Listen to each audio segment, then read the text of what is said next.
Ya, saudara, berbicara mengenai pemilihan umum calon presiden dan juga pemilihan umum legislatif yang akan diselenggarakan pada 17 April 2019, khususnya di Provinsi Lampung, tepatnya di Kota Bandar Lampung hari ini, Bang Fauzi, kita melihat bahwa kan hak konstitusional kita membolehkan, boleh tidak memilih ataupun boleh memilih begitu ya. Apakah ini memungkinkan kita untuk apa ya? Sepertinya orang melihat ini kan sebuah hak gitu.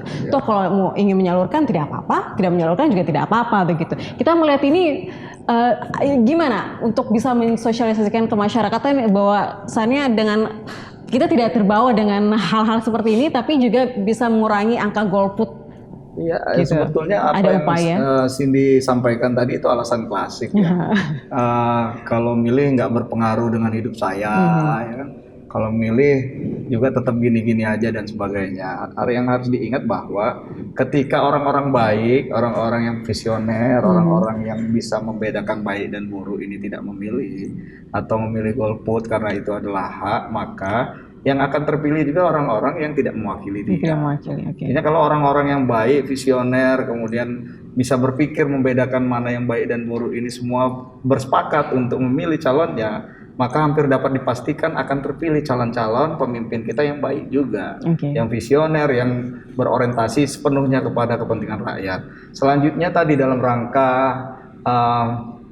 menjawab apa yang disampaikan oleh Presiden BEM tadi, bahwa KPU Kota Bandar Lampung juga terinspirasi dengan minimnya informasi terkait dengan sosok-sosok figur calon ya. Kemudian di periode-periode awal kampanye kami menggagas ya, meskipun ini tidak diatur dalam tahapan, tidak diatur dalam skenario anggaran, kami menggagas debat partai politik. Dengan pertama kita hadirkan seluruh partai politik sekota Bandar Lampung untuk bicara, menyampaikan visi misi, kita bisa melihat. Kemudian kita bekerja sama dengan media. Kemudian kita memanfaatkan juga media sosial. Bisa dilihat di YouTube, ada debat partai politik KPU Kota Bandar Lampung. Mungkin ini satu-satunya ya di Indonesia. Kemudian yang kedua, karena responnya bagus, kita hadirkan caleg-caleg kota yang perempuan. Karena kami sadar bahwa sangat minim sekali informasi yang disampaikan oleh partai politik terkait dengan caleg-calegnya ini.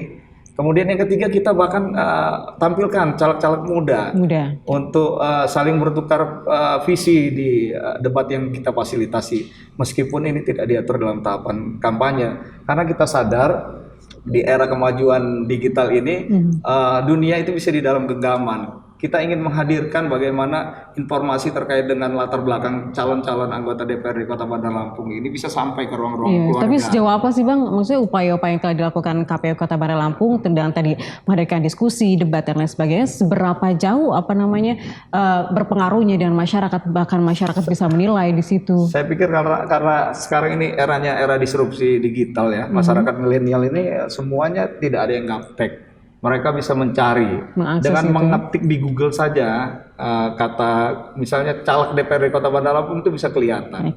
Apa yang rekam-rekam digital yang kita tinggalkan di situ bisa kelihatan, dan sepanjang tidak kita hapus itu akan terus abadi ya sepanjang masa. Dan harapan kita ini menjadi sebuah contoh, sebuah terobosan bagi daerah lain bagaimana kita menghadirkan sosok-sosok calon pemimpin ini khususnya di kota ya.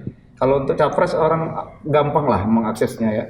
Kemudian RI mungkin masih lebih gampang karena kelihatan di media-media nasional. Tetapi untuk calon DPRD di provinsi maupun di kabupaten kota ini sangat minim sekali. Langkah-langkah kita ingin menghadirkan informasi itu hingga ke ruang-ruang keluarga, bisa ditonton di televisi, bahkan hingga ke ruang-ruang private ya, karena bisa dilihat di media sosial. Di YouTube juga. Fajar, setuju nggak apa yang dilakukan ini upaya dari KPU Kota bahwasannya dengan menghadirkan perkenalan debat calon legislatif ini juga bisa menambah pengetahuan juga, edukasi juga buat milenials? Baik, sebenarnya kalau berbicara tentang menghadirkan beberapa atau mungkin partai politik saja, saya rasa itu bisa dilakukan oleh BEM atau mungkin teman-teman mahasiswa ya. Kalau hanya beberapa perwakilan atau mungkin ini full seluruh caleg gitu kan, seluruh partai politik. Seluruh partai politik kan, artinya tidak 10 caleg. Saya rasa penyelenggara pemilu tidak bisa tebang pilih seperti itu gitu. Artinya Ya ini harus mohon maaf, ini bukan tebang pilih. Kita hadirkan seluruh partai Oke. politik yang diwakili oleh ikonnya, ketua Oke. partainya.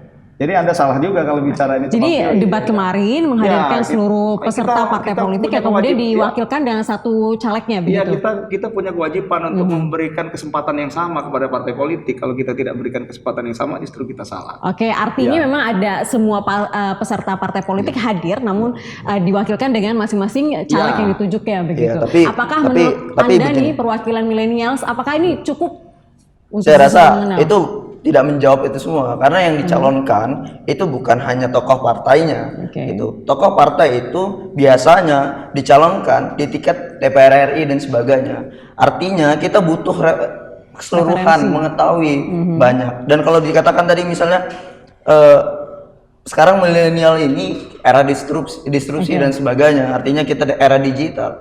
Tidak semua caleg ya itu bisa kita lihat data rekam jejaknya di internet. Itu bisa bahkan bisa diakses lah oleh pihak. Oke, jadi menurut Fajar apa nih kira-kira strategi yang harus dilakukan KPU untuk bisa lebih mengenalkan nih referensi atau rekam jejak dari para caleg?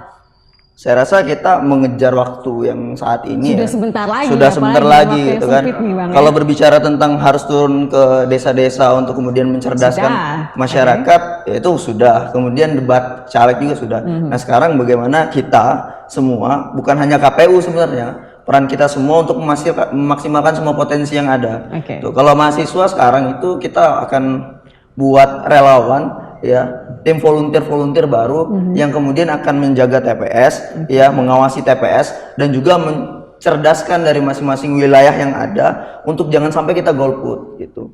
Dan itulah yang kemudian kemarin kita ada aksi juga unjuk rasa di KPU provinsi. Yang ingin kita tekan adalah hak partisipasi masyarakat ini harus tinggi di Lampung. Oke. Dan kalau bisa Lampung ini jadi contoh provinsi di seluruh Indonesia ya, bahwasanya hari ini masyarakat Lampung ini peduli Yes. itu akan proses demokrasi. Karena senada yang disampaikan tadi, kalau kita ini hari ini menghilangkan hak pilih kita dan tidak menggunakan hak pilih kita, artinya kita menghilangkan kesempatan untuk para pemimpin yang baik untuk duduk di kursi yang tepat. Gitu. Jadi yang menjadi tugas penyelenggara juga ya. Iya, untuk makanya- bisa menyalurkan apa suara-suara masyarakat ini begitu ya. iya benar. Baik, Fajar, Bang Fauzi, kita akan bahas lagi tapi setelah pariwara berikut ini tetaplah bersama kami di Rumah Pemilu.